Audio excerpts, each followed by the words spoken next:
Assalamualaikum warahmatullahi wabarakatuh. Teman-teman, saat ini saya berada di depan dari pohon raksasa ya. Jadi menurut dari catatan Belanda, pohon ini sudah tercatat begitu dari tahun 1866 Masehi. Artinya pohon ini sangat-sangat tua sekali, sudah berumur ratusan tahun yang lalu. Dan ini adalah pohon kepuh.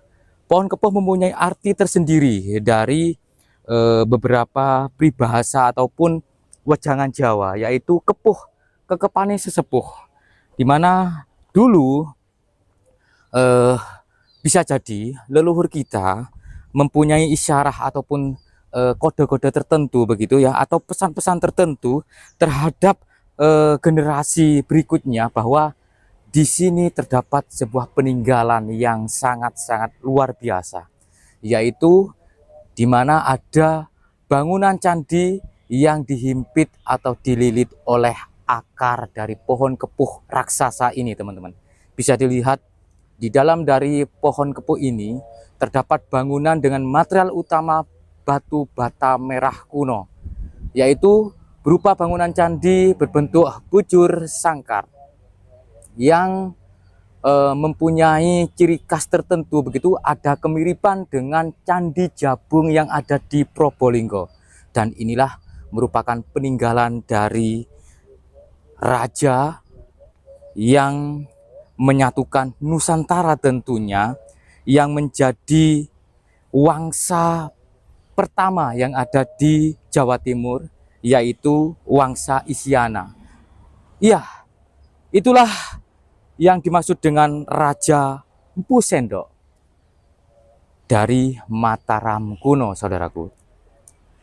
Ini merupakan bangunan yang menjadi cikal bakal adanya nama Nganjuk, karena di sini dulu pernah ditemukan prasasti yang bernama Prasasti Anjuk Ladang. Tertera angka tahun 859 Saka atau 937 Masehi, yang pada waktu itu merupakan wilayah yang dikuasai oleh Empu Sendok bernama Anjuk Ladang. Sehingga dari nama tersebutlah terlahir nama Nganjuk, yang setiap tahunnya menjadi hari jadi Nganjuk di tanggal 10 April, saudaraku. Dan bangunan yang ada di depan kita ini merupakan bangunan megah, yaitu yang bernama Srijaya Amerta. Nah, seperti ini saudaraku.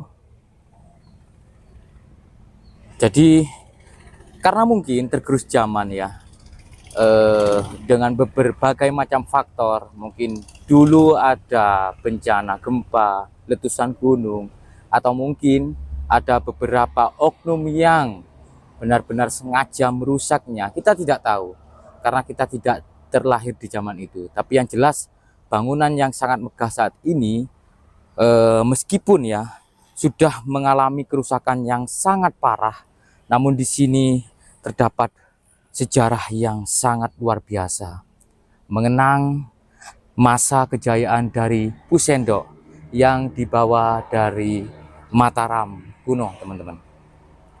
Nah, karena tempat ini ataupun bangunan ini rawan sekali dengan runtuh begitu ya. Beberapa material sudah ada yang runtuh ke bawah, sehingga dari BPK wilayah 11 memberikan sebuah larangan untuk para pengunjung dilarang naik ke bangunan ini, teman-teman. Tinggi dari bangunan ini mencapai 66 mdpl. Sangat tinggi sekali saudaraku, dan ini sudah tertinggal dari kaki candi dan tubuh candi. Kalau kita coba memutar seperti ini saudaraku, kita bisa membayangkan bagaimana di zaman itu orang-orang orang-orang istana ya, atau dari orang-orang yang diistimewakan begitu ya, naik ke candi ini dan melakukan ritual-ritual tertentu tentunya. Nah, seperti ini saudaraku. Ini adalah Candi Lor yang berada di Desa Candirejo, Kecamatan Loceret, Kabupaten Nganjuk. Sangat luar biasa ya. Tingginya ini 66 mdpl ya, meter di atas permukaan laut teman-teman. Sangat tinggi sekali. Dan ini bukan merupakan bangunan yang sudah utuh ya, tapi ini merupakan bangunan yang tinggal kaki candi dan tubuh candi begitu. Andaikan gitu ya, candi ini ya masih utuh, maka kita akan bisa melihat lebih tinggi dari yang ada di depan kita saat ini. Nah, seperti ini saudaraku, ada semacam beberapa material-material yang sudah aus, yang sudah rusak begitu ya. Karena memang itu tadi, mungkin dulu ada gempa bumi, ada bencana letusan gunung ya, sehingga candi ini sudah sangat rusak parah. Nah teman-teman, ada cerita yang menarik. Di belakang layar saya sempat ngobrol begitu dengan juru pelihara ya, Kang Puji. Beliau pernah apa istilahnya, barusan bercerita bahwa di tahun 2010 di sini terdapat suatu hal yang apa ya istilahnya, sangat-sangat tidak patut dicontoh di depan dari candi ini teman-teman. Menurut dari Kang Puji selaku juru pelihara Candi Lor ini, dulu terdapat arca yang bernama Arca Siwa Maharaja.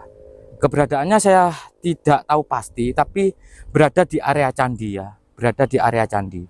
Dan di tahun 2010 hilang saudaraku, hilang.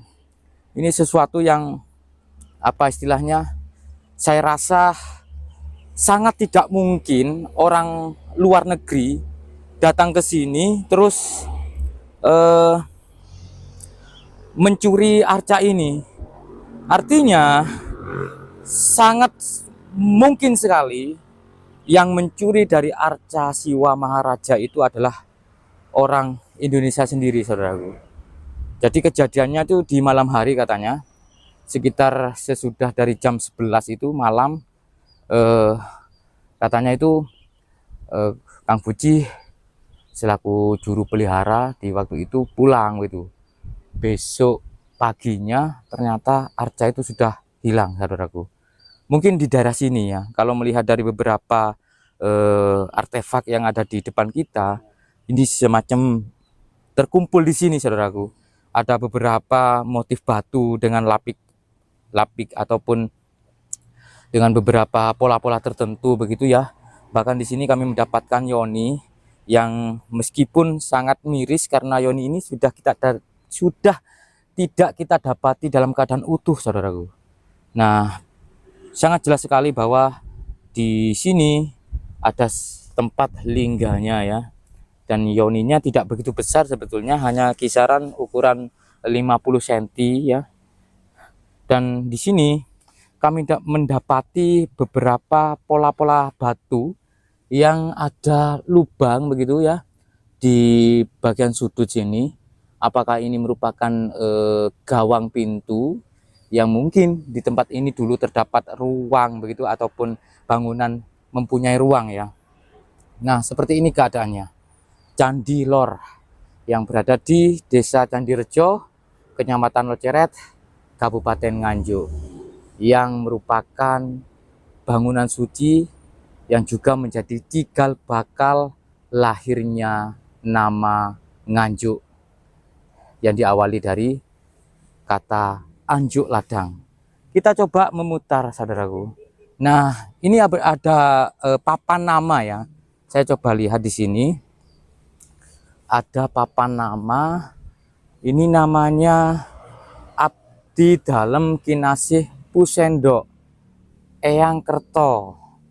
Nah, terus di belakang dari papan nama ini ada semacam tatanan batu bata begitu yang sengaja ditata membentuk atau menyerupai makam begitu saudaraku.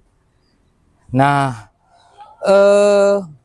dari kebanyakan orang, bahkan dari juru pelihara sendiri meyakini bahwa ini sebetulnya bukan makam, tapi hanya sebagai tanda bahwa di tempat ini ya ada bangunan atau peninggalan leluhur saudaraku.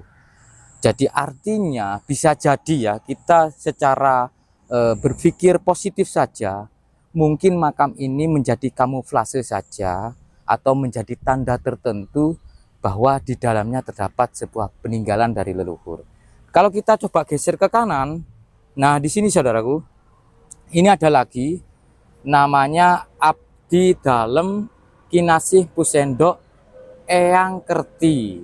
Terus di belakangnya juga terdapat semacam tatanan ya, yang sengaja ditata begitu.